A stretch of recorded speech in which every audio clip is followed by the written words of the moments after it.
Hello everyone, today we are going to do an unboxing of the SHFiguarts Avengers Endgame Captain America Final Battle version. First of all, the packaging. The box is in the same style as the Iron Man Mark 85 Final Battle version. When you open the box, you can see Captain America is laying in the middle with the accessories around him. In total, there are 5 pairs of hands, 1 round shield and 1 battle damaged shield, and of course 1 Thor's hammer and also some lightning effects. And there are 3 head sculpts and also some little accessories for the shield. When you look closely at the shield, the paint application on this shield is very different from the last clean version. Now let's look closely to the Captain America unhelmeted head sculpt. This time there are 2 helmeted head sculpts. One of them is the fighting head sculpts and the other one is the neutral expression. And of course this is Thor's hammer, which we are all very excited when we are in the movie. Together with Captain America we have Iron Man Mark 85 and also Thor. Apart from the shield, you can also see dirt application all around the body. Comparing with the last clean version, you can see the uniform color is much darker. Alright, now let's put on the shield for him. Same as the last version, I still find that putting on the shield for Captain America is very difficult. And also I can say that the body is the same as the last version, the only difference is the paint application. Then let's quickly get him into the next pose. In this next pose, I'm trying to make Captain America to throw the shield from his left hand. In order to pose him in this way, you will need to make use of the special transparent accessories coming with it. And also, if you notice, I have changed the head sculpt into the fighting head sculpt. Let's look closely. And this is the head sculpt I like the most out of the 3 of them.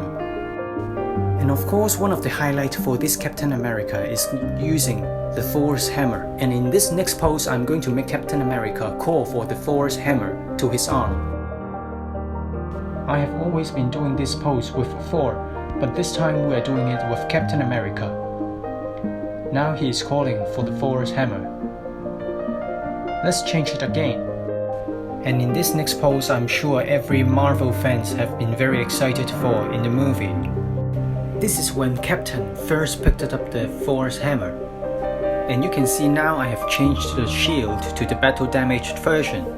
Something different from the previous Thor's hammer. This time we can equip this with the lightning effects.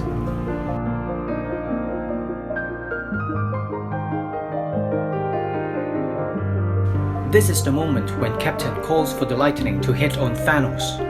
Unfortunately, I do not have the Thanos in my hand right now, but I'm sure some of you do, and it must be a very good match with Captain. The lightning effect is actually bigger than I thought it would be. And when you are doing the pose with this large piece of lightning effects, you may need to find a balance point, because I find this piece of effects is actually quite heavy. Now let's get him into another pose. It is actually quite fun to play with these lightning effects. This is something new for me. And lastly, of course, we have to play with the hammer furthermore. And I almost forgot to mention, the ball joints of the captain is all very rigid. There is no problem even with the large lightning effects. However, I find that installing the shield is quite difficult for me, and this is an area where I find SHFiguarts can improve more. And also, of course, I find that the head sculpt likeliness is still quite disappointing. This is the reason why if I have to choose only one head sculpt, I will choose the one with the helmet on. But after all, I will think that this is a good addition in your collection, especially if you have Thor and if you also have the Iron Man Mark 85. And that's it for this video. Remember to like, share and subscribe, and I will see you all in the next video.